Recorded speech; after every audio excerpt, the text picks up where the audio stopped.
رواية أخرى حلك الذكر رئيس المفسرين হযরত ইবনে আব্বাস রাদিয়াল্লাহু তাআলা হাদিস বর্ণনা করেন। তিনি বলেন, আল্লাহর নবী, আখেরি পয়গম্বর, বিশ্ব নবী, দয়ার নবী, উম্মতের কান্ডারি নবী, রাহমাতুল লিল আলামিন হযরত মুহাম্মদুর রাসূলুল্লাহ সাল্লাল্লাহু আলাইহি ওয়াসাল্লাম বলেন, যখন তোমরা জান্নাতের বাগান দিয়ে পরিভ্রমণ করবে, তখন তোমরা সেই জান্নাতের বাগান থেকে কোনো কিছু আহরণ করে নিও।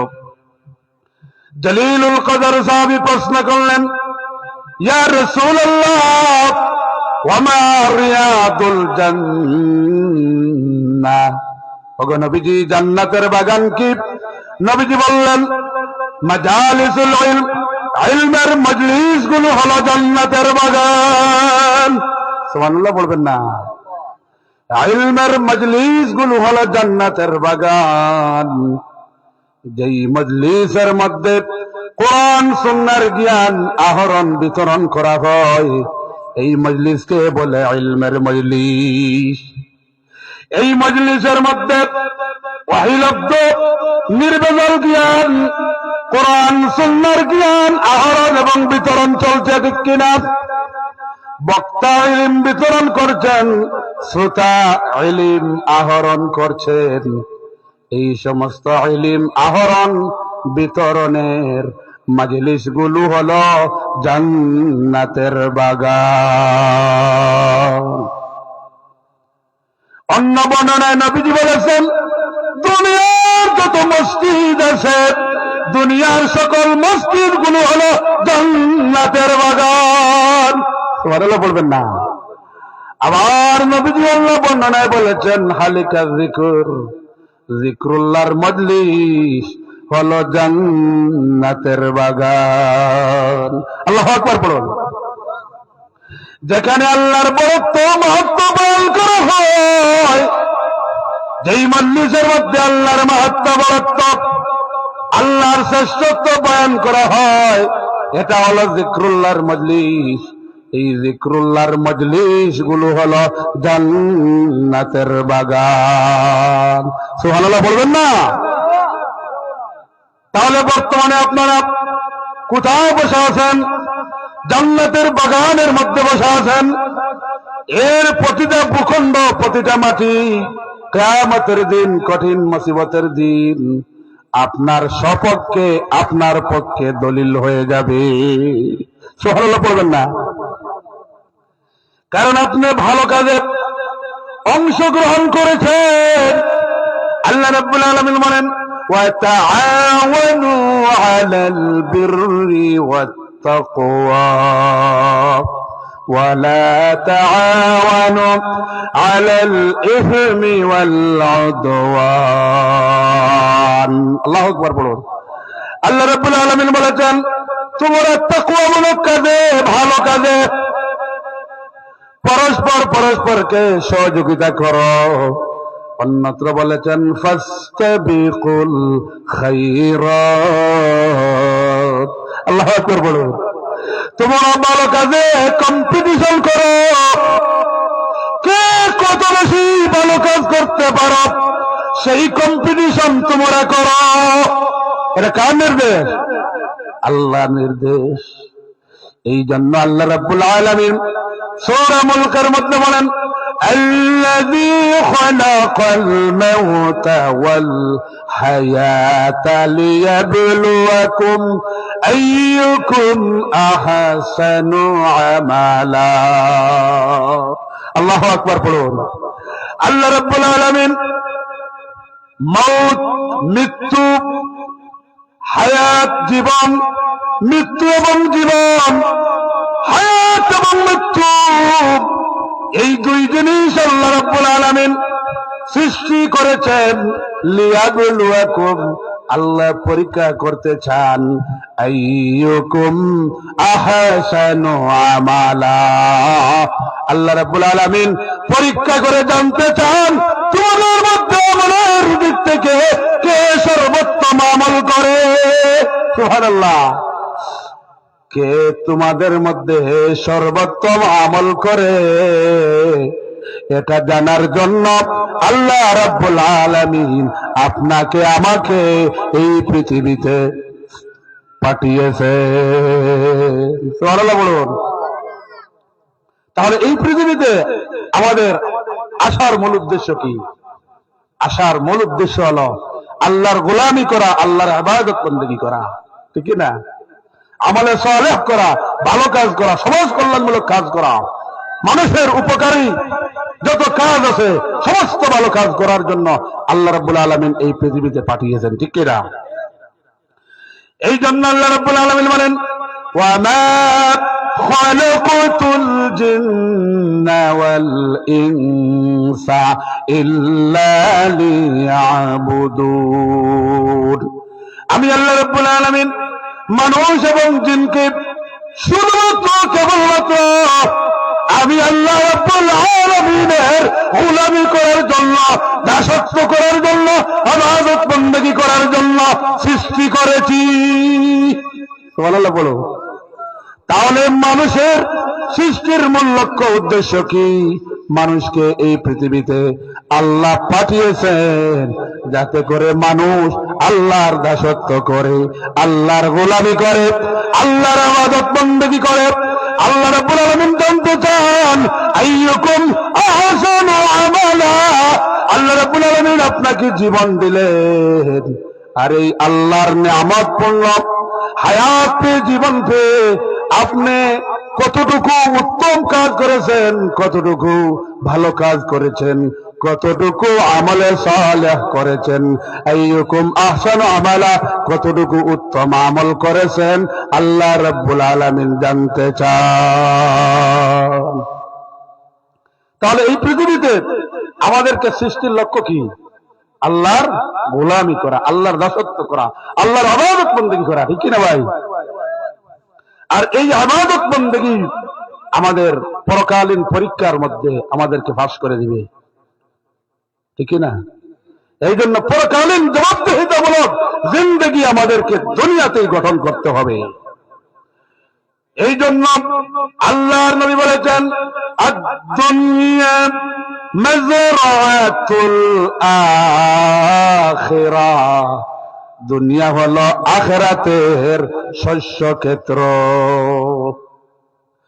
একজন কৃষক তার কৃষিকাজের জমিনে যদি আগাছা পরিষ্কার করে, সেই জমিনের মধ্যে যদি সার দেয়, গোবর দেয়, তাহলে ওই জমিন উর্বর হবে কি হবে না? হবে কি হবে না? এই জন্য মুমিনের পরকালের জিন্দেগি নেক আমলের মাধ্যমে, মুমিনের পরকালীন জিন্দেগি আল্লাহর জবাবদিহিতা থেকে বাঁচতে হলে, আল্লাহর জান্নাত পেতে হলে কৃষক জমিনের আগাছা পরিষ্কার করে বাম্পার ফলন পায়, ভালো দাম পায়, কৃষি ভালো ফলন হয়, দাম বেশি হয়। আর মুমিন মুসলমান তারা পরকালীন জবাবদিহিতার ভয়ে আল্লাহ রাব্বুল আলামিনের গোলামির মাধ্যমে আল্লাহর জান্নাত পেতে চায়। এই জন্য এই দুনিয়াতে আল্লাহ রাব্বুল আলামিন আমাদেরকে আমল করতে বলেছেন, উত্তম আমল করতে বলেছেন। কারণ কিয়ামতের দিন আল্লাহ আমাদেরকে পরীক্ষা নিবেন। পরীক্ষাটা কি? পরীক্ষাটা হলো আমলের পরীক্ষা। আইয়ুকুম আহসানু আমালা। আল্লাহু আকবার বলুন। আল্লাহ রাব্বুল আলামিন হায়াত এবং মৃত্যু, জীবন এবং মৃত্যু, এই দুইজনের সৃষ্টি করেছেন। আল্লাহ হায়াত দিয়েছেন, কেন দিলেন? যাতে করে আল্লাহ রাব্বুল আলামিন পরীক্ষা করতে পারেন। এই দুনিয়ার ক্ষণিকের জিন্দেগি, এই দুনিয়া হলো মুসাফিরি জিন্দেগি। এই দুনিয়াতে আমরা হলাম ট্রাভেল। একদিন এই দুনিয়া থেকে আমাদের প্রত্যেককে বিদায় হতে হবে, ঠিক কিনা ভাই?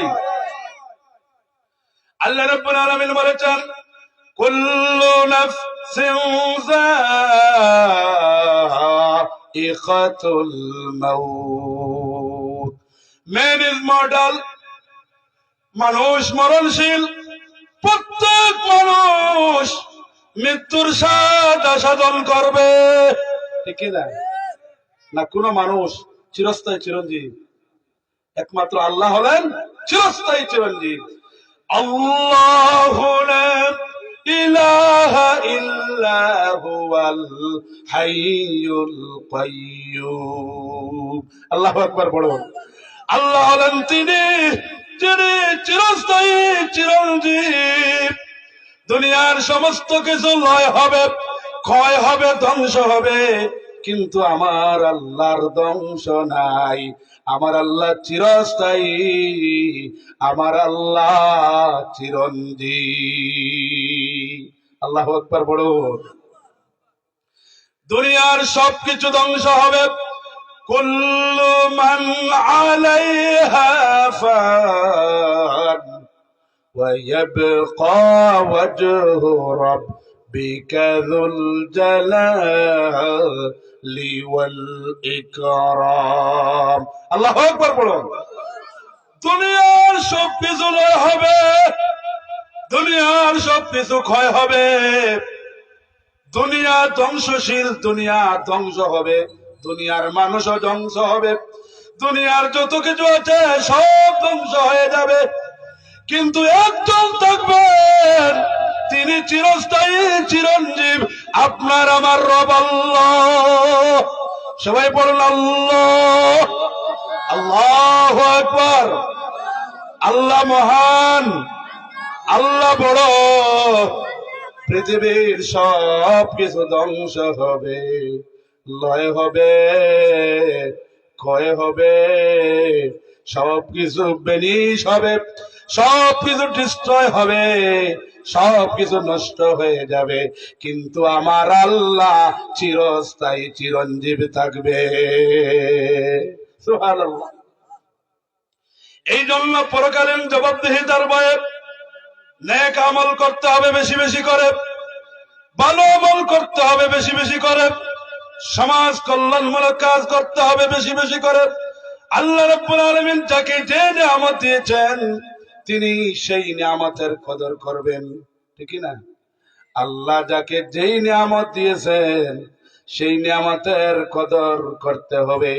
আর আল্লাহর বিধিবিধান, আল্লাহর হুকুম আহকাম সমাজের সকল জায়গায় প্রতিষ্ঠিত করতেই হবে, ঠিক না? এই জন্য আপনার রাজনীতিবিদ, আপনার রাজনীতির জায়গায় আল্লাহর হুকুম আর নবীর তরিকা অনুযায়ী যদি আপনার রাজনীতি পরিচালনা হয়, এটা ইবাদতের মধ্যে শামিল হয়ে যাবে। সুবহানাল্লাহ পড়ো। আপনি চিফ জাস্টিস, আপনি বিচারক, বিচারক যদি আদালতে আল্লাহর হুকুম নবীর তরিকা অনুযায়ী যদি বিচার ফয়সালা করে, তাহলে তার এই কর্মটা ইবাদতের মধ্যে শামিল হইয়া যাবে। ইবাদত কি? আল্লাহ রাব্বুল আলামিন এই পৃথিবীতে আমাদেরকে সৃষ্টি করেছেন তার গোলামি করার জন্য, আল্লাহর দাসত্ব করার জন্য, আল্লাহর ইবাদত বندگی করার জন্য। কিন্তু এই পৃথিবীতে আমরা যারা আছি সব কিন্তু একই পেশার লোক নয়, আমরা এক একজন এক এক পেশায়, ঠিক না? কেউ মাদ্রাসার প্রিন্সিপাল, কেউ শিক্ষক, কেউ মজুর, কেউ কৃষক, কেউ ড্রাইভার, কেউ ইঞ্জিনিয়ার, কেউ মন্ত্রী, কেউ এমপি, কেউ চেয়ারম্যান, কেউ মেম্বার। অর্থাৎ মানুষ বিভিন্ন পেশার মধ্যে তার জীবন অতিবাহিত করে, ঠিক না? মানুষের বিভিন্ন পেশা হয়। মানুষ যে যেই পেশায় থাকুক না কেন, তার পেশাটা যদি আল্লাহর হুকুম নবীর তরিকা অনুযায়ী যদি পরিচালনা করে, তাহলে তার পেশায় থেকে যেই কাজ করেছে সেটা ইবাদতের মধ্যে শামিল হয়ে যাবে। বলুন সুবহানাল্লাহ। মুমিনের 24 ঘন্টা ইবাদত, মুমিনের 24 ঘন্টা ইবাদত, মুমিন যদি আল্লাহর হুকুম নবীর তরিকা অনুযায়ী যদি তার জীবনের প্রতিটা সেক্টর, প্রতিটা ক্ষেত্র, প্রতিটা বিভাগ মুমিন যদি আল্লাহর হুকুম নবীর তরিকা অনুযায়ী চালায়, তাহলে ইবাদতের মধ্যে পরিগণিত হইয়া যাবে। সুবহানাল্লাহ পড়ো। এখন আপনারা বলতে পারেন যে মুমিন টয়লেটে ঢুকবে, টয়লেট কি ইবাদত হয়ে যাবে? প্রশ্ন আসতে পারে না যে আচ্ছা হুজুর ভালো যত কাজ বলেছেন সেটা ইবাদত মানলাম, আপনি তো বললেন মুমিনের 24 ঘন্টা ইবাদত, তো 24 ঘন্টার ভিতরে তো আমাদের হাজতে যাওয়া লাগে, প্রস্রাব পায়খানা যাওয়া লাগে কিনা? যাওয়া লাগে। আল্লাহর নবী বলেছেন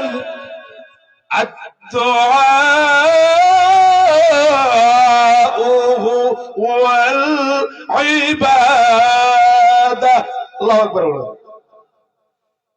নবীজি বলছেন দোয়া হলো ইবাদত।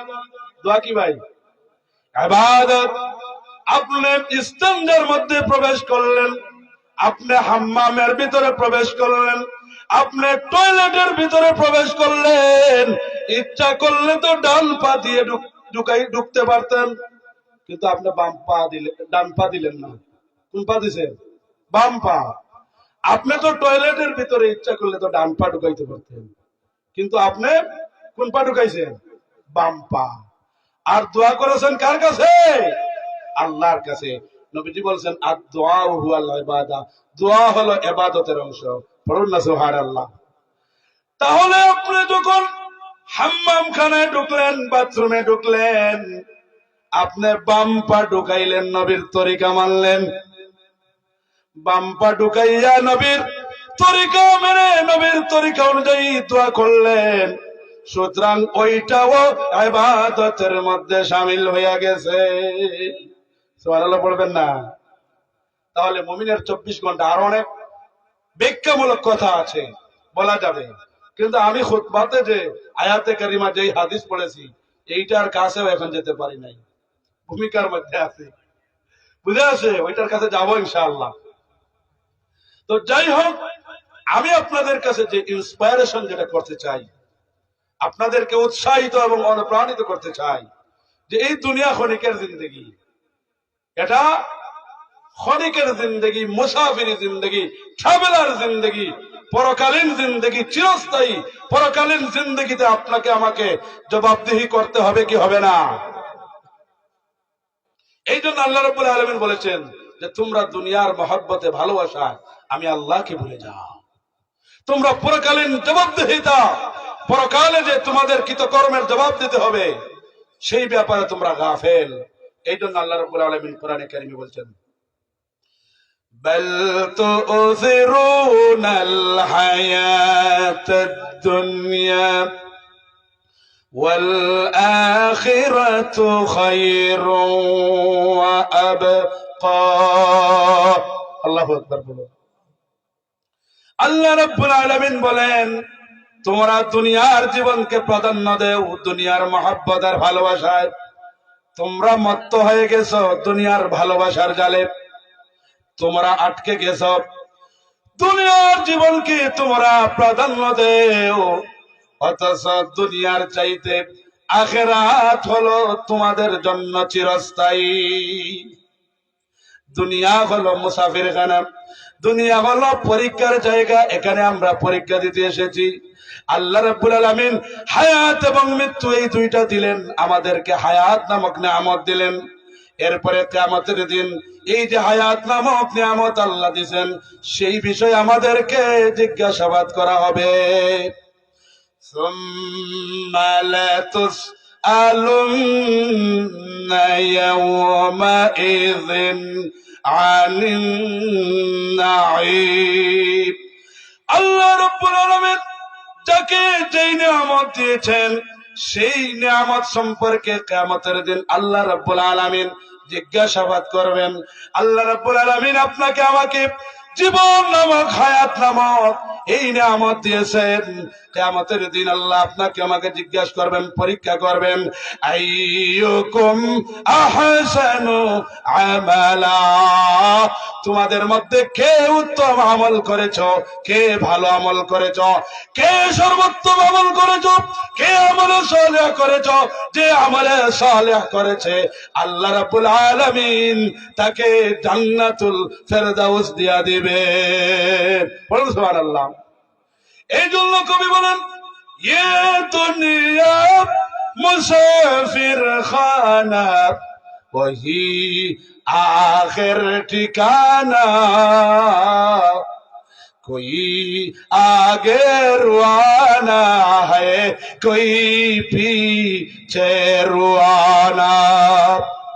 দুনিয়া হলো মুসাফিরের জিন্দেগি। এই দুনিয়ার ক্ষণিকের জিন্দেগির মহব্বত আর ভালোবাসা ছেড়ে আপনার আমার পরিবার, আত্মীয় স্বজন, পাড়া প্রতিবেশী, বন্ধু বান্ধব, ছেলে সন্তান, মেয়ে সন্তান সবাইকে ছেড়ে আল্লাহর ডাকে দিদারে এলাহি লাভের জন্য আল্লাহর নির্দেশ যখনই আসবে তখনই আমাদেরকে এই দুনিয়া থেকে বিদায় নিতে হবে, ঠিক না? এই জন্য ইয়ে দুনিয়া মুসাফির খানা, এটা হলো দুনিয়ার আমরা মুসাফির, আর পরকাল হলো আমাদের আসল ঠিকানা। লক্ষ্য করে দেখুন আপনার আমার জীবনে আমরা কতবার আমাদের দাদা দাদি, নানা নানি, আত্মীয় স্বজন, পাড়া প্রতিবেশী, এলাকার উলামায়ে কেরাম, পীর বুজুর্গ, ওলিয়া উলিয়া, মুরব্বিয়ানে কেরাম, যুব সমাজ, মায়েরা, মেয়েরা, বোনেরা, শিশুরা, সর্বস্তরের কত মানুষ আমরা কাফনের কাপড়ে মুড়াইয়া আমরা শেষ বিদায় জানাজার নামাজের মাধ্যমে দিয়া আমরা কবরের মধ্যে কত মানুষকে দাফন করেছি, ঠিক না ভাই? এই জন্য কবি বলেছেন, ইয়ে দুনিয়া মুসাফির খানা ওহি আখির ঠিকানা, कोई आगे रुआना है कोई पीछे रुआना। আমাদের পিতৃপুরুষরা আমাদেরকে ছেড়ে চলে গেছেন, আমরাও তাদের পিছনে রওনা হয়ে যাব, ঠিক কি না? মউতু কাসম কুল্লু নাফসিন শারিবু, মউতু কাসম কুল্লু নাফসিন شاربوا قبر بيت كل ناس داخلوا। আল্লাহু আকবার বলো। মওত হচ্ছে এমন একটা পেয়ালা, যেই পেয়ালার পানি সবাইকে পান করতে হবে। মৃত্যুর স্বাদ সবাইকে গ্রহণ করতে হবে।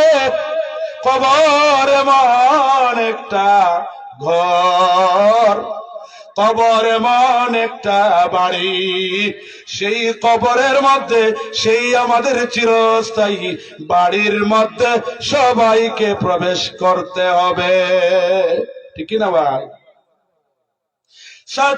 সাতুবদিলাকাল আইয়ামু মা কুনতা জাহিলান ويأتيك بالأخبار من لم تزوى।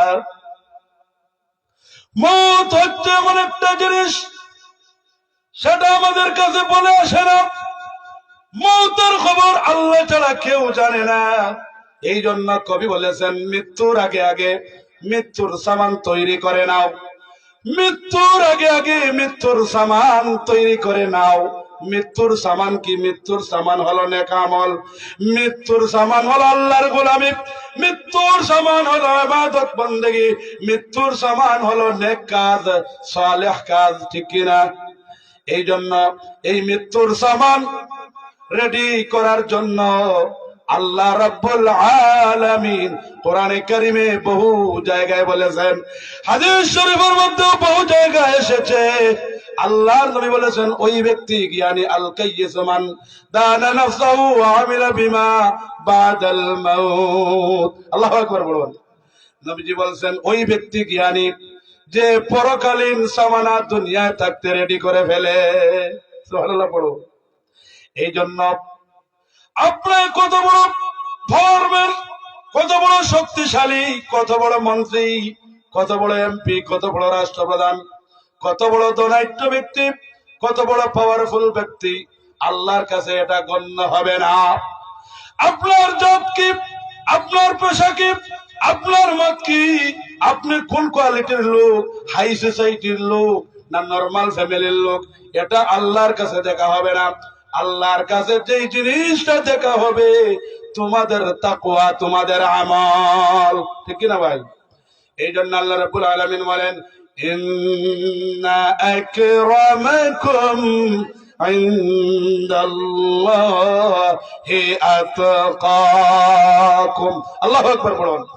আল্লাহ রাব্বুল আলামিনের কাছে ওই ব্যক্তি সম্মানী, ওই ব্যক্তি আল্লাহর কাছে প্রিয়, মাহবুব, প্যারা, ওই ব্যক্তি আল্লাহর কাছে সবচেয়ে বেশি সম্মানী যেই ব্যক্তি তাকওয়াবান, মুত্তাকি, আল্লাহওয়ালা, পরেজগার। সুবহানাল্লাহ পড়ো। তাহলে আল্লাহর কাছে কোন মানুষ মর্যাদাশীল? তাকওয়াবান, আল্লাহওয়ালা, পরেজগার মানুষ। এই জন্য কিয়ামতের দিন পরকালীন জবাবদিহিতার ভয় থেকে, পরকালীন জবাবদিহিতা থেকে বাঁচতে হলে দুনিয়ায় হায়াত নামক, জীবন নামক যে নিয়ামত পেয়েছি, যত জীবন আমরা বাঁচবো কার গোলামি করব, কার দাসত্ব করব, কার ইবাদত বندگی করব? আল্লাহ সুবহানাহু ওয়া তাআলা।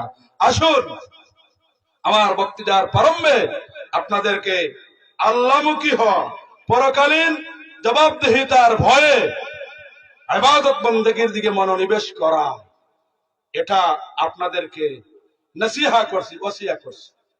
এই জন্য এই যে ভূমিকা যা বলছি, এই ভূমিকাটাই এই আজকের আলোচনার বিষয় শুরু করলাম। এটাই দেখবেন ঘুরে ফিরে এটারই ব্যাখ্যা বিশ্লেষণ হবে। এই জন্য আল্লাহ রাব্বুল আলামিন সূরা তাওবার 119 নং আয়াতে কারিমা ইরশাদ করেন, আমার সাথে সবাই পড়ুন। আউযু বিল্লাহি মিনাশ শাইতানির রাজীম। বিসমিল্লাহির রাহমানির রাহিম। ইয়া আইয়ুহাল্লাযীনা আমানু তাকুল্লাহা ওয়া কুনু মা'আস সাদিকিন। সূরা তাওবার 119 নং আয়াতে কারিমায় আল্লাহ রাব্বুল আলামিন ইরশাদ করেছেন, আল্লাহ রাব্বুল আলামিন বলেছেন, হে ঈমানদারগণ, তোমরা আল্লাহকে ভয় করো, তাকওয়া অবলম্বন করো। আল্লাহকে ভয় করে পরকালীন জবাবদিহিতা, মূলক পরকালীন আল্লাহর কাছে তোমাদের কৃতকর্মের জবাব দিতে হবে। এই ভয়ে তোমাদের জীবন পরিচালনা করো, তাকওয়া ভিত্তিক জীবন পরিচালনা করো, তাকওয়া অর্জন করো, তাকওয়া অবলম্বন করো, আল্লাহকে ভয় করো। ওয়া কুনু মা'আস সাদিকিন। আর তোমরা সত্যবাদীদের সাথে, আল্লাহওয়ালাদের সাথে, রব্বানি, হক্কানি, ভালো মানুষের সাথে থাকো। তাহলে এই আয়াতে কারিমার প্রথম মেসেজ হলো, আল্লাহ বলছেন যে আল্লাহকে ভয় করো। আর দ্বিতীয় মেসেজ হলো যে হক্কানি, রব্বানি, সৎপন্থী, হকপন্থী, আল্লাহওয়ালাদের সাথে, পরেজগার লোকদের সাথে থাকো। তাহলে আয়াতে কারিমার শুরুর অংশ তাফসীর করার পর আমি শেষের অংশের দিকে যাব ইনশাআল্লাহ। খুব মনোযোগ দিয়ে শুনবেন, কারণ এই তাকওয়া, আল্লাহর ভয়, আল্লাহভীতি জীবন পরিচালনা করা, আল্লাহর ভয়ে, আল্লাহর ডরে, পরকালীন জবাবদিহিতার ভয়ে যে তার জীবন পরিচালনা করবে, সেই ব্যক্তি পরকালে জান্নাত পাবে। পড়ুন না সুবহানাল্লাহ। এই জন্য মা মানাত তাকওয়া, আল্লাহ যে আয়াতের শুরুতে বললেন যে তোমরা আল্লাহকে ভয় করো, ইয়া আইয়ুহাল্লাযীনা আমানুত্তাকুল্লাহ, হে ঈমানদারগণ তোমরা আল্লাহকে ভয় করো, তাকওয়া অবলম্বন করো। তাহলে আল্লাহকে ভয় করো, তাকওয়া অবলম্বন করো। এখন মা মানাত তাকওয়া, তাকওয়া কি, আল্লাহ ভীতি কি, সেটা পরিচয় চিনা জানার দরকার আছে না নাই? আছে। তাহলে আল্লাহর ভীতি, আল্লাহর ভয়, তাকওয়া, মা মানাত তাকওয়া, তাকওয়া অর্থ কি?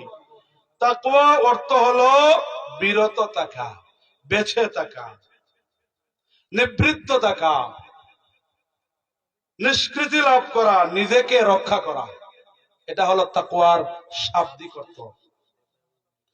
তাকওয়ার পারিভাষিক অর্থ হলো, সংক্ষেপে বলতেছি বুঝার জন্য, তাকওয়ার পারিভাষিক অর্থ হলো আল্লাহকে ভয় করে। আল্লাহ যত কিছু আমাদেরকে আদেশ করেছেন তা আমরা মান্য করব, আর আল্লাহ রাব্বুল আলামিন যত কিছু আমাদেরকে করতে নিষেধ করেছেন, বারণ করেছেন, তা থেকে নিজেকে বিরত রাখবো। তার নাম হলো তাকওয়া। বুঝে আসছে? 2 নম্বর সংজ্ঞা হলো তাকওয়া, যে আল্লাহ রাব্বুল ইজ্জত ওয়াল জালালকে ভয় করে আল্লাহর সকল বিধিবিধান পালন করার নাম হলো তাকওয়া। বুঝে আসছে? আরেকটা তাকওয়ার সংজ্ঞা বলতেছি, যে আল্লাহর ভয়ে এবং আল্লাহ রাব্বুল আলামিনের সন্তুষ্টি লাভের আশায় সকল অপরাধ অন্যায় থেকে নিজেকে নিবৃত রাখা, নিজেকে বাঁচিয়ে রাখা, তার নাম হলো তাকওয়া।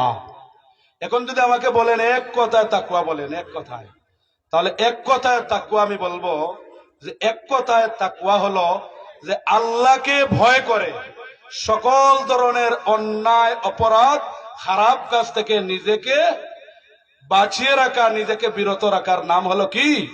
তাকওয়া।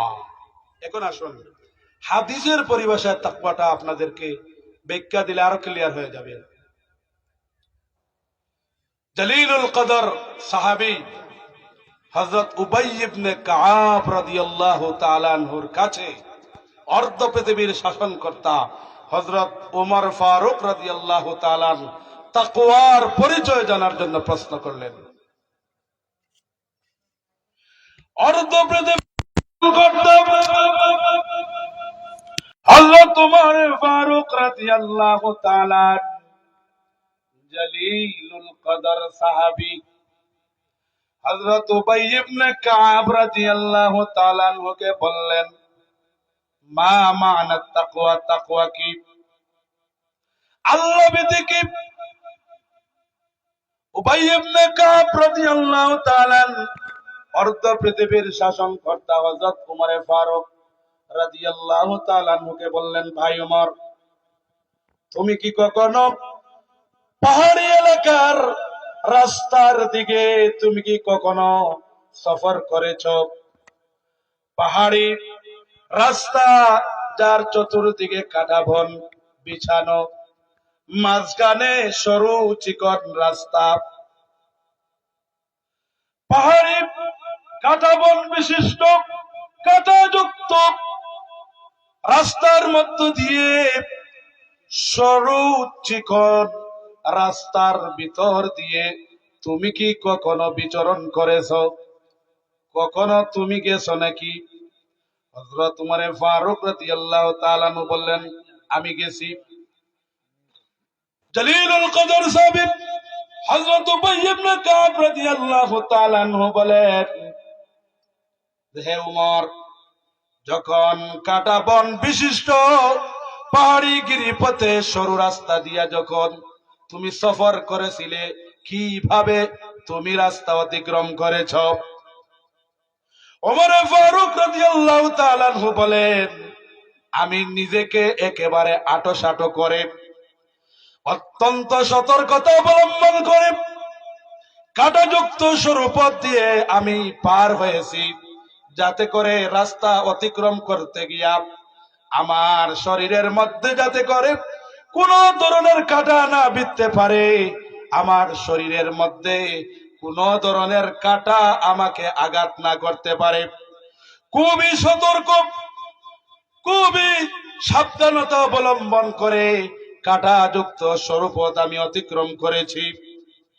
হযরত উবাই ইবনে কাব রাদিয়াল্লাহু তাআলা অর্ধ পৃথিবীর শাসনকর্তা হযরত উমর ফারুক রাদিয়াল্লাহু তাআলা আনহুকে বললেন যে ওই কাঁটাযুক্ত সরু রাস্তা দিয়ে যে আপনি সতর্কতা অবলম্বন করে আপনি চলেছেন, এটার নাম হলো তাকওয়া। বুঝে আসছে? এখানে একটা উদাহরণ দিয়ে বুঝাইছেন। এর মানে কি? এর মানে হলো আপনি যে সমাজে বসবাস করবেন ওই সমাজের মধ্যে পাক পঙ্কিলতায় ভরপুর সমাজ, ওই সমাজের মধ্যে পাপাচার আছে, ওই সমাজের মধ্যে দুর্নীতি আছে, রাহাজানি আছে, সন্ত্রাসী আছে। আপনি যে সমাজের মধ্যে বসবাস করবেন ওই সমাজের মধ্যে অনেক অন্যায়, বিচার, জুলুম, নির্যাতন আছে। এই সমাজের মধ্যে অনেক অন্যায় কাজ চলে, অনেক খোদা বিরোধী, আল্লাহ বিরোধী, আল্লাহ দ্রোহী কাজ চলে, ঠিক কিনা? এখন বলুন তো, আমাদের সমাজে ভালো কাজ বেশি হয় না মন্দ কাজ বেশি হয়? মন্দ কাজ বেশি হয়। ভালো কাজ বেশি হয় না মন্দ কাজ বেশি হয়? মন্দ কাজ বেশি হয়।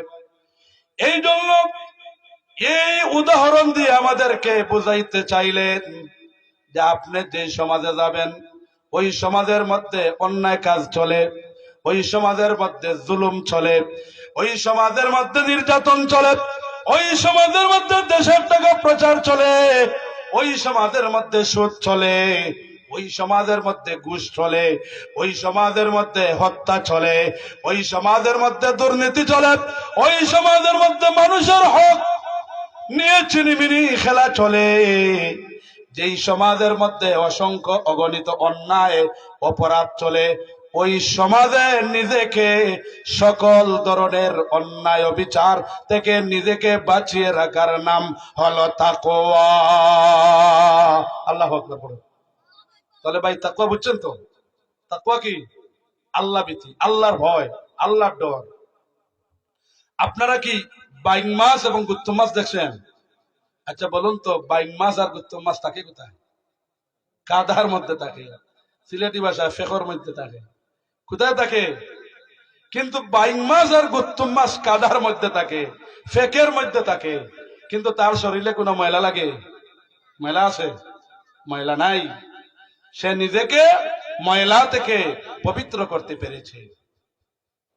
ঠিক তদ্রূপ আপনি আমি যেই সমাজে বসবাস করব এই সমাজের মধ্যে পাপ নামক অনেক কাদা আছে না নাই?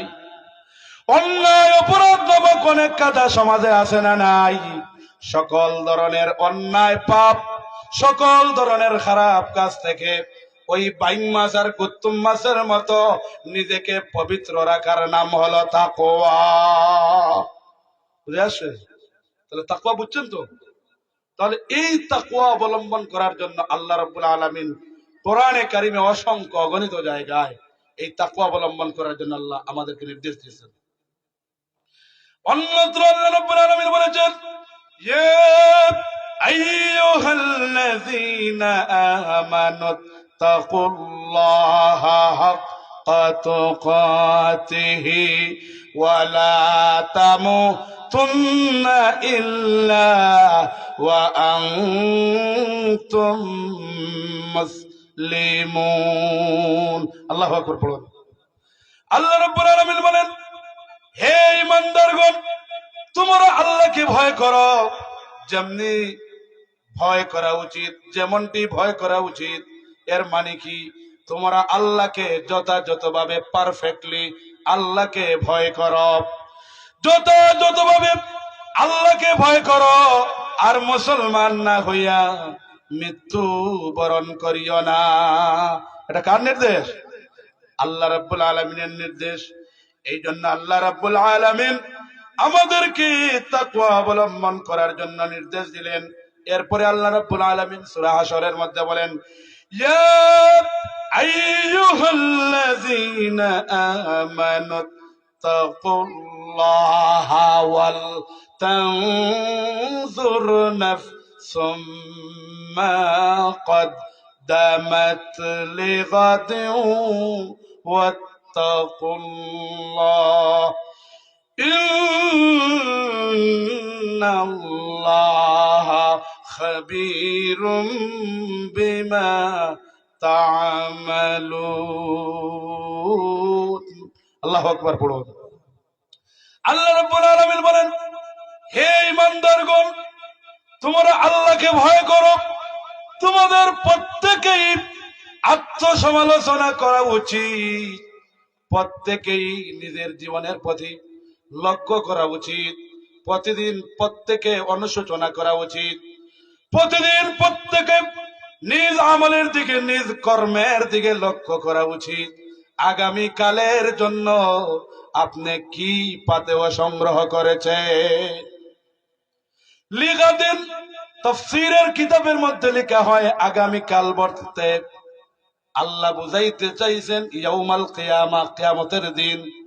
অর্থাৎ প্রত্যেক আল্লাহওয়ালা ব্যক্তিরা প্রতিদিন চিন্তা করা উচিত, প্রতিদিন আত্মসমালোচনা করা উচিত, প্রতিদিন নিজের কর্মের দিকে তাকানো উচিত যে আজকের চাইতে আগামী দিন আমার ইবাদত বন্দেগী আমলে সালেহ বাড়ছে কিনা কমছে।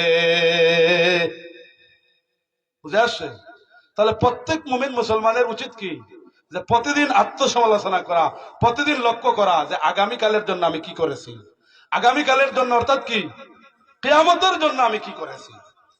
কারণ মুমিনের মৃত্যুর মাধ্যমে মুমিনের কিয়ামতের প্রাথমিক জীবন শুরু হয়ে যায়, ঠিক না? কারণ আপনি মারা গেছেন, বাস আপনার কিয়ামত শুরু হয়ে গেছে। সুতরাং কে কখন মারা যাবেন সেই খবর আপনাদের কাছে আছে? ভাই, আপনাদের কাছে মৃত্যুর খবর আছে কি? নাই। সুতরাং মৃত্যুর খবর যখন আপনার কাছে আমার কাছে নাই, আল্লাহ বলেছেন তাকওয়া অবলম্বন করা এবং কিয়ামতের জন্য কি পাতে অর্জন করেছেন, কিয়ামতের জন্য আল্লাহর জবাবদিহিতা মূলক জবাব দেওয়ার জন্য, কিয়ামতের দিন যে আল্লাহ কর্মের বিচার করবেন, নেক আমল বদ আমল ভালো মন্দের যে বিচার করবেন, সেখানে আপনি কি জবাব দিবেন সেই জবাবদিহিতার ভয় পৃথিবী থেকে চিন্তা করে সৃষ্টি করে সেখানে ইবাদত বন্দেগী করে যদি যেতে পারেন, তাহলে আপনাকে আমাকে আল্লাহ জান্নাতুল ফেরদাউস দিবেন। পড়ুন না সুবহানাল্লাহ। এজন্য আমরা জান্নাতুল ফেরদাউসে যেতে চাই কি চাই না? আমরা জান্নাতে যেতে চাই কি চাই না? যদি জান্নাতে যেতে চাই তাহলে পরকালীন মুখী জিন্দেগি পরিচালনা করতে হবে। কি মুখী জিন্দেগি সবাই বলুন? পরকালীন মুখী জিন্দেগি। আল্লাহ বলছেন যে প্রত্যেক মানুষের অনুশোচনা করা উচিত, প্রত্যেক মানুষের লক্ষ্য করা উচিত, প্রত্যেক মানুষের আত্মসমালোচনা করা উচিত, প্রতিদিন আত্মসমালোচনা করা উচিত, প্রতিদিন আত্মশুদ্ধি করা উচিত, প্রতিদিন তাজকিয়াতুন নাফস করা উচিত, প্রতিদিন নিজেকে নিয়ে ভাবা উচিত যে আগামীকালের জন্য অর্থাৎ কিয়ামতের জন্য আমি কি করছি। বুঝে আসছে? তো এই যে পরকালীন জবাবদিহিতার এই চেতনা, এই কনসেপশন, এই অনুভূতি, এই অ্যাওয়ারনেস, এটা সৃষ্টি হবে মানুষ যদি তাকওয়ার গুণ অর্জন করতে পারে, আল্লাহর ভয় যদি অর্জন করতে পারে, পরকালীন জবাবদিহিতার ভয় যদি মানুষ বুঝতে পারে, হৃদয়ঙ্গম করতে পারে যে এই দুনিয়া হলো ক্ষণিকের জিন্দেগি, আখেরাতের জিন্দেগি চিরস্থায়ী, সেই জিন্দেগিতে আমাদের কর্মের জবাবদিহিতা করতে হবে। এই কথাটা যদি মানুষের ফিলিংসে চলে আসে, অনুভূতিতে চলে আসে, চিন্তা চেতনায় মননে মনসে সব জায়গায় যদি এই কথাটা চলে আসে, তাহলে এই মানুষের দ্বারা কোনো খারাপ কাজ চলবে? বলেন। এই জন্য আল্লাহর নবী কি বলছেন দেখেন,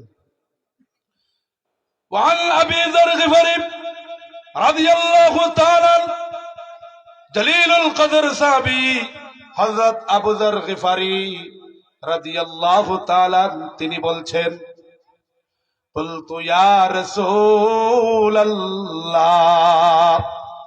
আউসিনি, ওগো আল্লাহর নবী আমাকে একটা অ্যাডভাইস করুন, আমাকে একটা নসিহত করুন, আমাকে একটা উপদেশ দিন।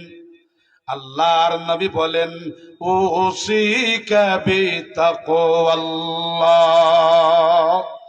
হে আবু যার গিফারি, আমার সাহাবী, আমি আপনাকে তাকওয়া অবলম্বন করার জন্য, আল্লাহ ভীতি, খোদা ভীতি অবলম্বন করার জন্য, তাকওয়ার গুণ অর্জন করার জন্য, তাকওয়ার কোয়ালিটি অর্জন করার জন্য, পরকালীন জবাবদিহিতার ভয়ে আল্লাহকে ভয় করার জন্য সেই নসিহত, সেই উপদেশ দিচ্ছি। আবু যর গিফারী রাদিয়াল্লাহু তাআলা আনহুকে আল্লাহর নবী বলেন, তুমি যদি পরকালীন জবাবদিহিতার ভয়ে তোমার জিন্দেগীর সকল কাজ কারবার গুলো যদি তুমি করো, তাহলে তোমার জিন্দেগীর সমস্ত কাজ কারবার গুলো সুন্দর হয়ে যাবে। সুবহানাল্লাহ পড়ুন। ফাইন্নাহু ইউযাইনু লিআমরিকা কুল্লি। নবীজি বলেন, হে আবু যর গিফারী, যেই মানুষের মধ্যে, তোমার মধ্যে যদি তাকওয়ার কোয়ালিটি, তাকওয়ার গুণ যদি তুমি অর্জন করতে পারো, তাহলে এই তাকওয়া মুমিন মুসলমানের জিন্দেগীর সমস্ত কাজগুলো সুন্দর করে দিবে। সুবহানাল্লাহ পড়ুন। কিভাবে সুন্দর করে দিবে? একজন মানুষ যদি আল্লাহকে ভয় করে, পরকালীন জবাবদিহিতার ভয় যদি এই মানুষের অন্তরে জাগ্রত হয়, তাকওয়ার গুণ যদি ওই মানুষটা অর্জন করতে পারে, তাহলে ওই মানুষের দ্বারা সমাজে কোন ধরনের চুরি হতে পারে? বলেন পারে? যে আল্লাহকে ভয় করে, পরকালীন জবাবদিহিতার ভয় করে, যে পরকালে আমাদের কৃতকর্মের জবাবদিহি করা লাগবে, ভালো মন্দের জবাবদিহি করা লাগবে, এমন ফিলিংস ওয়ালা, এমন চেতনাশীল আল্লাহর গোলামেরা, তারা কি আল্লাহর ভীতি অন্তরে নিয়ে চুরি করতে পারবে? পারবে না। যার অন্তরের ভিতরে আল্লাহ ভীতি পয়দা হয়ে গেছে, আল্লাহর ভয়, তাকওয়ার কোয়ালিটি যেই মুমিন মুসলমান অর্জন করেছে, ওই মুমিন মুসলমান কখনো চুরি করতে পারবে না, ডাকাতি করতে পারবে না, সন্ত্রাসী করতে পারবে না, জিনা করতে পারবে না, ব্যভিচারী করতে পারবে না, জনগণের টাকা আত্মসাৎ করতে পারবে না, জনগণের টাকা বিদেশে পাচার করতে পারবে না, মানুষের অধিকার নষ্ট করবে না, মানুষকে অন্যায়ভাবে হত্যা করবে না, মানুষকে নির্বিচারে গুলি করে মারবে না, মানুষকে আয়না গর নামক আইয়ামে জিহালতের, আইয়ামে জাহিলিয়াতের এই কাজকর্ম এই মানুষের দ্বারা হবে না। ঠিক না ভাই? বুঝে আসছে আমার কথা? এই তাকওয়ার কোয়ালিটি যদি প্রেসিডেন্টের হয়, তাহলে জনগণের অধিকার প্রেসিডেন্ট আদায় করবে। এই তাকওয়ার কোয়ালিটি, তাকওয়ার গুণ যদি এমপি মন্ত্রী অর্জন করতে পারে, তাহলে উপজেলার মানুষের ভাগ্যের টাকা ঘুরে যাবে। এই তাকওয়ার কোয়ালিটি যদি একজন ইউনিয়ন চেয়ারম্যানের ভিতরে ঢুকে যায়, তাহলে তার ইউনিয়ন একটি সুন্দর সমৃদ্ধিপূর্ণ ইউনিয়ন হয়ে যাবে। একজন মেম্বারের ভিতরে ঢুকে গেলে তার ওয়ার্ড সুন্দর হয়ে যাবে। ঠিক কিনা ভাই? এই জন্য বাংলাদেশে ভাই অর্থ আছে, টাকা আছে, কিন্তু সেটাকে ডিসিপ্লিন করে বন্টন করার মানুষ নাই। কারণ যে মানুষ রক্ষক, সে মানুষই বক্ষক। লোকটি বেড় দিছে ছাগলে যাতে দান না খায়, এখন বেড়েই দান খেয়ে ফেলে, তাহলে লাভ কি হলো? ঠিক তদ্রূপ আমাদের সমাজে পরকালীন জবাবদিহিতার ভয়, আল্লাহ ভীতি না থাকার কারণে আমাদের দায়িত্বশীলেরা বিভিন্ন সময় দেখা গেছে আমাদের অর্থগুলো আমাদের কাছে ওনারা ফেরত দেন না। আমাদের দরিদ্র মানুষের ট্যাক্সের ঘামের টাকার অর্থগুলো ওনারা চুরি করেন আর কানাডায় বেগম বাড়িতে বাড়ি বানান। ঠিক না? এটা কেন হয়েছে ভাই? এটা আমি সমালোচনা করতেছি সবার জন্য, এটা আমার জন্য সমালোচনা। আমিও যদি কালকে এমপি হয়ে যাই, আমার জন্য এই ওয়াজ। আপনিও যদি কালকে চেয়ারম্যান হয়ে যান, আপনার জন্য ওয়াজ। এই জন্য বিগত দিন দেখা গেছে যে কোরআন সুন্নাহর কথা বলছি, তারা এগুলোতে রাজনীতির গন্ধ খুঁজত এবং আলেম ওলামাদের কাছ থেকে মাইক কেড়ে নিত, ঠিক কিনা? আজকে কি হয়েছে ভাই? আজকে কি হয়েছে? আলেম ওলামা তো আগের সরকারের বিরোধী ছিলেন না।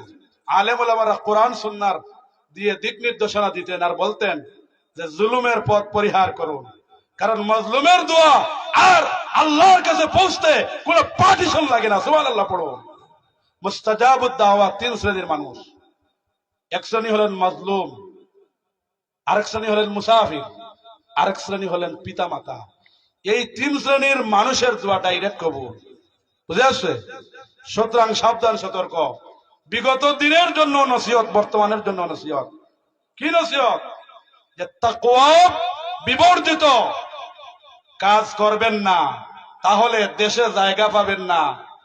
রাতের আধারে চোরের মতো দেশ থেকে পলায়ন করতে বাধ্য হবেন, ঠিক কিনা? এই জন্য স্বচ্ছ সুন্দর জীবন আমরা গঠন করি। আসুন আল কোরআনের পথে আসি, নবীর সুন্নাহর পথে আসি। এই পথে আসলে শান্তি, এই পথেই শান্তি নিহিত। এই জন্য আমরা যদি কোরআন সুন্নাহর আলোকে, কোরআন সুন্নাহর কনস্টিটিউশনে যদি আমাদের রাষ্ট্র পরিচালিত হয়, তাহলে সকল মানুষের অধিকার নিশ্চিত হবে কি হবে না? বলুন, হবে কি হবে না? এই জন্য আমরা আমাদের অধিকার চাই না? আমরা সব সময় নির্যাতিত আর নিষ্পেষিত থাকবো? সব সময় আমরা অন্যের ধারালো অস্ত্রের মতো অন্যকে বাঁচানোর জন্য আপনি আমি অন্যায় ভাবে তার জন্য জীবন দিয়ে দিব? এইরকম কি আর করবেন? আজকে দেখুন, যত এমপি আছে, মন্ত্রী আছে, যত মিনিস্ট্রি আছে, যত বড় বড় অফিসার আছে, সবার ছেলেমেয়েরা বিদেশে লেখাপড়া করতেছে, ঠিক কিনা? কিন্তু আমার দেশের কলিমুদ্দিন, সলিমুদ্দিন, বসিরুদ্দিনকে 1000, 5000, 10,000, 1 লাখ, 5 লাখ, 10 লাখ টাকা দিয়ে হাজার হাজার মানুষের মায়ের বুক খালি করতেছে, ঠিক কিনা ভাই? কেন হয়েছে ভাই? এর ভিতরে তাকওয়া নাই, আল্লাহ ভীতি নাই, পরকালীন জবাবদিহিতার ভয় নাই। এই জন্য এই কাজ করতে পারছে। যেহেতু আজান পড়ে গেছে, এই জন্য একজন ভাই আজানের জবাব দিবেন, আমিও আলোচনাটা শেষ করে দেই। তাহলে আমি যে আপনাদেরকে ভূমিকা এবং ভূমিকার পরে যেই জিনিসটা বুঝাইতে চাচ্ছি, সেটার নাম কি ভাই? তাকওয়া। নবীজি বলছেন, ফাইন্নাহু ইউযায়্যিনু লিআমরিকা কুল্লিহি, যে তাকওয়ার গুণ অর্জন করবে তার জীবনের সমস্ত কাজ, সমস্ত আমল সুন্দর হয়ে যাবে। পড়ুন সুবহানাল্লাহ। তাহলে মানুষের জীবনে যত আমল আছে, যত কাজ আছে, সব সুন্দর করতে হলে কি লাগবে ভাই? তাকওয়া লাগবে। তাকওয়া ছাড়া মানুষের জিন্দেগি সুন্দর হয় না। পরকালীন জবাবদিহিতার বই যতক্ষণ মানুষের কলিজার ভিতরে না ঢুকবে, মানুষ সোজা হবে না। আর্মি দিয়ে, বিডিআর দিয়ে, পুলিশ দিয়ে, গোয়েন্দা বাহিনী দিয়ে মানুষকে পিটাইয়া জেলের মধ্যে ঢুকাইবেন, এটা করে মানুষ এবং মানুষের চরিত্রের পরিবর্তন আনা যাবে না। যতক্ষণ পর্যন্ত মানুষের হৃদয়ের ভিতরে কোরআন সুন্নাহর নূর প্রবেশ না করিয়ে দিতে পারবে। কারণ একজন মানুষের ভিতরে যে আল্লাহ ভীতি, আল্লাহর ভয়, পরকালীন জবাবদিহিতার ভয় ঢুকে যায়, ওই মানুষ অটোমেটিক সুন্দর হয়ে যাবে, ওই মানুষের সকল কাজ অটোমেটিক সুন্দর হয়ে যাবে। কিন্তু অপরদিকে আমরা দেখছি, কোন সুরকে যদি জেলের মধ্যে ঢুকান, কিছুদিন পরে ওইটা ডাকাত হইয়া বাইর হয়। কি ভাই, ঠিক বললাম না? ওর আরো সাহস হয়ে যায়, বলে কি আর জেলে গেলে কি হয়েছে, আবার বেল দিয়া বাইরে আসবো। আরো পরে হের নিজে চুরি করেন, আরো 5টারও সাথে নিয়ে ডাকাই হইয়া যায়। এই জন্য এই চুরি, ডাকাতি, সন্ত্রাসী, জুলুম, নির্যাতন, প্রত্যেক মানুষের অধিকার সংরক্ষণ করা, এটা একমাত্র পরকালীন জবাবদিহিতার ভয় যতক্ষণ পর্যন্ত আপনার আমার কলিজার ভিতরে না ঢুকবে, ততক্ষণ সমাজ সুন্দর হবে না, পরিবার সুন্দর হবে না, রাষ্ট্র সুন্দর হবে না, ঠিক কিনা ভাই? এই জন্য আমাদের পরিবার, সমাজ, রাষ্ট্র সব কিছু সুন্দর হোক, আমরা চাই কি চাই না? যদি চাই, তাহলে আগামী দিনের নেতৃত্ব ওই ধরনের মানুষের হাতে দিতে হবে। একটা ঘটনা বলেই আমি শেষ করে দিব। আপনারা সবাই জানেন যে অর্ধ পৃথিবীর শাসনকর্তা হযরত উমর ফারুক রাদিয়াল্লাহু তাআলা, যার নাম শুনছেন তো আপনারা, খুলাফায়ে রাশেদিন 4 জন। খুব মনোযোগ দিয়ে শুনেন, খুলাফায়ে রাশেদিন কয়জন? 4 জন। খুলাফায়ে রাশেদিন প্রথম হলেন হযরত আবু বকর সিদ্দিক রাদিয়াল্লাহু তাআলা, 2 নম্বর হযরত উমর ফারুক রাদিয়াল্লাহু তাআলা, 3 নম্বর হযরত উসমান রাদিয়াল্লাহু তাআলা, 4 নম্বর হযরত আলী রাদিয়াল্লাহু তাআলা। খুলাফায়ে রাশেদিন কয়জন মুসলমান? 4 জন। আল্লাহর নবীর ওফাতের পরে এই 4 জন খলিফা একদিন নয়, 2 দিন নয়, 3 দিন নয়, সুদীর্ঘ 30 বছর কোরআন সুন্নাহর কনস্টিটিউশনে, কোরআন সুন্নাহর আলোকে, কোরআন সুন্নাহর নির্দেশনায় কয় বছর দেশ চালাইছে? 30 বছর। ভাই কয় বছর চালাইছে? আমরা কারার উত্তরসূরি? নবীদের উত্তরসূরি। বলুন, আমরা কারার উত্তরসূরি? নবীদের উত্তরসূরি, সাহাবায়ে কেরামদের উত্তরসূরি, খুলাফায়ে রাশিদিনদের উত্তরসূরি, ঠিক কিনা? তাহলে মুমিন মুসলমানরা নবীর উত্তরসূরি, আম্বিয়া আলাইহিমুস সালামের উত্তরসূরি, সাহাবায়ে কেরামদের উত্তরসূরি এবং খুলাফায়ে রাশিদিনদের উত্তরসূরি, হক্কানি রব্বানি উলামায়ে কেরামদের উত্তরসূরি, ঠিক কিনা ভাই? কারণ এইগুলো যদি আপনার মধ্যে না থাকে তাহলে আপনি পরিপূর্ণ মুমিনই হতে পারবেন না, পরিপূর্ণ ইমানদারি হতে পারবেন না, আল্লাহর দরবারে ইমান নিয়ে যাওয়ার কোনো সুযোগই নাই। তাহলে আল্লাহর নবীর ওফাতের পরে কোরআন সুন্নাহর আলোকে রাষ্ট্র কয় বছর চলছে? 30 বছর। হযরত উমর ফারুক রাদিয়াল্লাহু তাআলা 10 বছর রাষ্ট্র পরিচালনা করেছেন। এই বাংলাদেশের মতো এই ছোট্ট একটা দেশের নয়, অর্ধ পৃথিবীর শাসনকর্তা। পড়ুন সুবহানাল্লাহ। এই জন্য কবি বলেন, অর্ধ পৃথিবী করেছ শাসন, দুলার তত্ত্বে বসি, খেজুর পাতার প্রাসাদ তোমার বারে বারে গেছে খসি। বর্তমান বিভিন্ন দেশের পার্লামেন্টের মতো জাঁকজমকপূর্ণ পার্লামেন্ট ছিল না, কিন্তু মসজিদে নববীর মিম্বরে বসে অর্ধ পৃথিবী শাসন করেছেন হযরত উমরে ফারুক রাদিয়াল্লাহু তাআলা। তাহলে সুন্দর করে রাষ্ট্র পরিচালনা করার জন্য বড় চেয়ারের দরকার হয় না, ভালো রুমের দরকার হয় না, ভালো ভবনের দরকার হয় না। যদি আপনি সৎ ন্যায়পরায়ণ শাসক হন তাহলে মসজিদের মিম্বরে বসেও দেশ পরিচালনা করা যায়। বলুন না সুবহানাল্লাহ। উমর রাদিয়াল্লাহু তাআলার জিন্দেগিতে অনেক ঘটনা ঘটেছে। আপনারা সাধারণ মানুষ, ভালো, আপনাদের জন্য ওয়াজ নাই, ওয়াজ করতে ওদের জন্য। কারণ ওরা হলো আমাদের ভাগ্যকে নিয়ে সিনেমিনি খেলে, এই জন্য ওদের ব্যাপারে এই লাইভের মাধ্যমে একটা ওয়াজ আমি দিয়া দিই যে 10 বছর হযরত উমরে ফারুক রাদিয়াল্লাহু তাআলা আনহু এই পৃথিবী, অর্ধ পৃথিবী পরিচালনা করেছেন। দেখেন আল্লাহ ভীতি কতটুকু ছিল।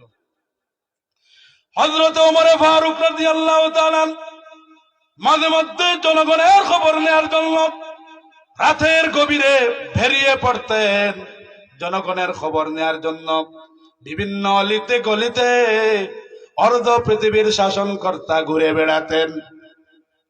হঠাৎ করে প্রতিমধ্যে এক বুড়া মহিলার সাথে সাক্ষাৎ হয়ে গেল। হযরত উমরে ফারুক রাদিয়াল্লাহু তাআলা আনহু নিজেকে যাচাই করার জন্য, নিজে যে সমাজের দায়িত্ব পালন করছেন, রাষ্ট্রীয় দায়িত্ব পালন করছেন, এটা যাচাই করার জন্য ওই মহিলাকে বললেন, হে বুড়িমা, বলতো এই জনপদের আমিরুল মুমিনিন, এই জনপদের রাষ্ট্রপ্রধান যে, প্রেসিডেন্ট যে, প্রাইম মিনিস্টার যে, ওই লোকটা ভালো না খারাপ? মহিলা তো আর চিনে না, অর্ধ পৃথিবীর শাসনকর্তা, মহিলা তো আর চিনে না। মহিলা মনে করছে প্রতীক মানুষ, এই জন্য মহিলায় নির্বিঘ্নে নির্দ্বিধা বলে উঠল, এই জনপদের রাষ্ট্রপ্রধান উমরে ফারুক রাদিয়াল্লাহু তাআলা মোটেই ভালো মানুষ নয়। লাগছে নি বেশ? লাগছে? দেখেন, নিজেকে নিজে যাচাই করছেন রাষ্ট্রপ্রধান। এইরকম বাংলাদেশের মতো 100টার চাইতে বড় দেশের রাষ্ট্রপ্রধান নিজেকে নিজে জনগণের কাছে যাচাই করতেছেন যে আমার জনপ্রিয়তা কতটুকু, পপুলারিটি কতটুকু, আমি সঠিক পথে আছি কিনা। না উল্টা পথে গেছি, যাচাই করতেছে। হঠাৎ করে প্রতিমধ্যে হযরত আলী কাররামাল্লাহু ওয়াজহাহু এবং আব্দুল্লাহ ইবনে মাসউদ রাদিয়াল্লাহু তাআলা রাস্তার মধ্যে গেলেন। ওমর রাদিয়াল্লাহু তাআলা আনহুর পাশ দিয়ে গেলেন আর বলেন, আসসালামু আলাইকুম ইয়া আমিরুল মুমিনিন। এই কথা শোনা মাত্র বুড়ির দিলের মধ্যে কম্পন শুরু হয়ে গেছে। যার বিরুদ্ধে আমি কথা বলছি তিনি তো আমার সামনে, তিনি তো অর্ধ পৃথিবীর শাসনকর্তা হযরত ওমর ফারুক রাদিয়াল্লাহু তাআলা আনহুর বিরুদ্ধে তো আমি কথা বলছি। তিনি তো রাষ্ট্রপ্রধান, তিনি তো প্রাইম মিনিস্টার, তিনি তো মুসলমানদের আমির, সুতরাং তার বিরুদ্ধে আমি কথা বলছি, আমার কি জানি হইয়া যায়। আমিরুল মুমিনিন হযরত ওমর রাদিয়াল্লাহু তাআলা আনহু বললেন, হে বুড়িমা, ভয় পাওয়ার কোনো কারণ নাই, তবে একটা কথা জানতে চাই, তোমার যে প্রয়োজন আছে, তোমার যে সমস্যা আছে, সেই সমস্যা কি তুমি আমিরুল মুমিনিনের কাছে কি বলেছো নাকি? তুমি যদি তোমার সমস্যার কথা না বলো তাহলে অর্ধ পৃথিবীর শাসন করত আমিরুল মুমিনিন তোমার সমস্যার কথা কেমনে বুঝবে? তিনি বললেন, বুড়িমা বললেন, আমি কেন রাষ্ট্রপ্রধানের পিছনে যাব? আমাদের ভোটের ম্যান্ডেট নিয়ে, আমাদের ভোটার অধিকার নিয়ে তাকে আমরা রাষ্ট্রপ্রধান বানাইছি, আমাদের খোঁজ খবর তো তিনি নেবেন, তিনি তো দায়িত্ব। বুড়ি মহিলা বলতেছে, দায়িত্ব তো ওনার, আমাদের ভোটাধিকার প্রয়োগের মাধ্যমে যিনি আমাদের নেতা হয়েছেন, খোঁজ খবর তো উনি নেবেন। হযরত ওমর ফারুক রাদিয়াল্লাহু তাআলা অর্ধ পৃথিবীর শাসন করতেন, দিলের মধ্যে আল্লাহ বিধি পয়দা হয়ে গেল। আল্লাহর ভয়ে অর্ধ পৃথিবীর শাসন কর্তার তর তর করে কাঁপে আর বলে, বুড়িমারে তুমি কষ্ট করেছ, তোমার প্রয়োজনের কথা তুমি তো আমাকে বলো নাই, সুতরাং তোমার প্রয়োজনের খোঁজ খবর নেওয়া আমার দায়িত্ব। যথার্থ বলেছ। হযরত ওমর ফারুক রাদিয়াল্লাহু তাআলা আনহু 500 দিনার মহিলাকে দিলেন, 500 স্বর্ণ মুদ্রা মহিলাকে দিলেন আর বললেন, তোমার যত প্রয়োজন লাগে আমার দরবারে যাবে, আমি তোমার প্রয়োজন পূর্ণ করে দেব। হে বুড়িমা, অর্ধ পৃথিবীর শাসন করতে আমিরুল মুমিনিন হযরত ওমর ফারুক রাদিয়াল্লাহু তাআলা তোমাদের আমিরুল মুমিনিন, তোমাদের প্রেসিডেন্ট, তোমাদের বাদশাহ, তোমাদের প্রাইম মিনিস্টার, তোমাদের প্রধানমন্ত্রী।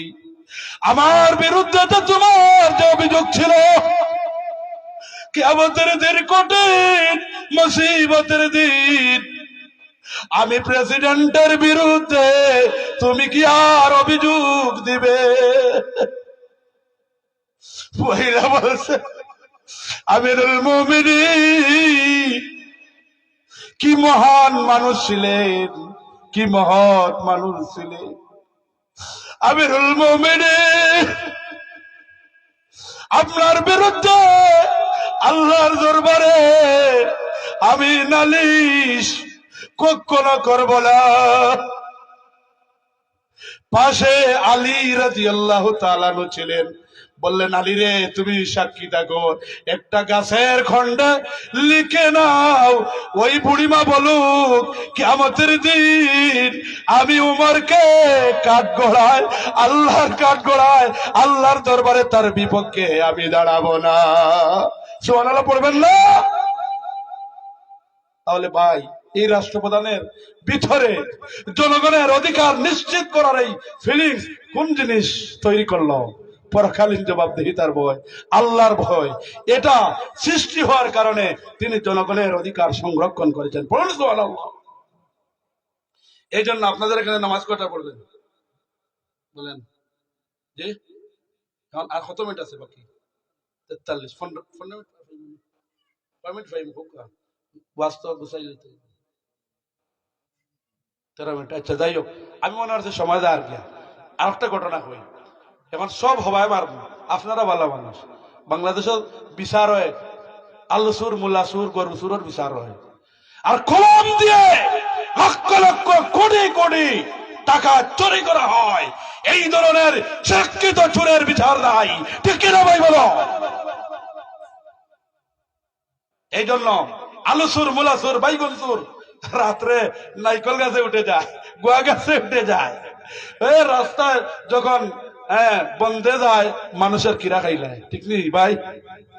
এইগুলা তো নর্মাল সুর ভাই, অনেক সুর আছে পেটর দেয়া সুর করে, চুরি করে। ধনী মানুষের দ্বারে যায়, টেকা দিন না আপনি। ধনী মানুষের দ্বারে যায়, কর্জে আসা না চায়, আপনি তারে দূর দূর করিয়া পাঠাই। তখন হে মনে মনে হয় যে আমি গরিব মানুষ আইলাম আপনার কাছে, কিছু টেকা চাইলাম, আর আপনি আমারে দিলা নাতে। আইজ খবর আছে আপনার নাইকল গাছের আজ 3টা উঠি দিব, ইলা আছে না নাই? এগুলো হইল কি ফেটর দেয়ার সুর ভাই। এই ফেটর দেয়ার সুরের বিচার বাংলাদেশে খুব আমরা বালা জানি। গরু সুরে খুব বালা করি, পুলিশে ফিটে লাগে না, জনগণে ফিটিয়া তক্তা বানাইলায়। মোবাইল সুরে পুলিশে ফিটে লাগে না, জনগণে কিলাইয়া গণ ধুলাই দিয়া সেফটা বানাই ফেলাই দিয়ে, ঠিক নি ভাই? তাইলে আমরা বিচার হইল কি এখন খারার উপরে বিচার হয়। যত দুর্বল মানুষ, ওই দুর্বল মানুষের উপরে আরো দুর্বলতা ছাপাইয়া দেই, আরো বেশি জুলুম নির্যাতন করি। আর সবল মানুষ করতে পারিনি, ডরাই বাবার এগিয়ে রায় পিস্তল লইয়া আইয়া পরি দিব কোনবা, ঠিক না? এই জন্য ভাই এইগুলো দূর হবে আল্লাহ ভীতি, আল্লাহর ভয়, পরকালীন জবাবদিহিতার এই কোয়ালিটি যতক্ষণ পর্যন্ত সৃষ্টি না হবে, ততক্ষণ পর্যন্ত আমাদের সমাজ সুন্দর হবে না, রাষ্ট্র সুন্দর হবে না, বাংলাদেশ সুন্দর হবে না। এই জন্য লাল সবুজের পতাকার সেই বাংলাদেশের মান, ইজ্জত, সম্মান অক্ষুণ্ণ রাখতে হলে, বিশ্বের দরবারে বাংলাদেশকে শ্রেষ্ঠত্বের মর্যাদায় উপনীত করতে হলে আল্লাহর আইন এবং সৎলোকের শাসনের মাধ্যমে সম্ভব, ঠিক কিনা ভাই? এই জন্য আল্লাহর আইন দিয়া সম্ভব, আর সৎলোক দিয়া সম্ভব, সুর দিয়া সম্ভব হইবনি। বলেন ভাই, সুর দিয়া সম্ভব হইবনি। এই জন্য আমাদের ইসলামী আন্দোলনের ভাইরা একটা স্লোগান বানাইছে, আল্লাহর আইন চাই, সৎলোকের শাসন চাই। তাহলে আল্লাহর আইন লাগবো, আর কি লাগবো ভাই? সৎলোক লাগবো। আল্লাহর আইন এবং সৎলোক, এই দুইটার সমন্বিত নেতা যিনি হবেন, তিনি এই বাংলাদেশের অর্থনীতির চাকা, এই বাংলাদেশের সকল কিছুর চাকাকে ঊর্ধ্বগমন করে নিয়ে বিশ্বের দরবারে সোনার বাংলাকে উপস্থাপন করতে পারবেন, ঠিক কিনা ভাই? না সুরে পারবে? দেখায় যে বাংলাদেশের টাকা মারিয়া, বাংলাদেশের টাকা নিয়া বিশ্ব ব্যাংক ও বিদেশের ব্যাংক রাখিলায়, অন বাড়ি মানায়, এর দ্বারা হইবনি, হইছে না। এর লাগি পরকালীন জবাবদিহিতার ভয় আমাদের অন্তরে সৃষ্টি করতে হবে, কোয়ালিটি সৃষ্টি করতে হবে। আর পরকালীন জবাবদিহিতার ভয় সৃষ্টি হবে আল্লাহর কোরআন এবং সুন্নাহর চর্চা করলে।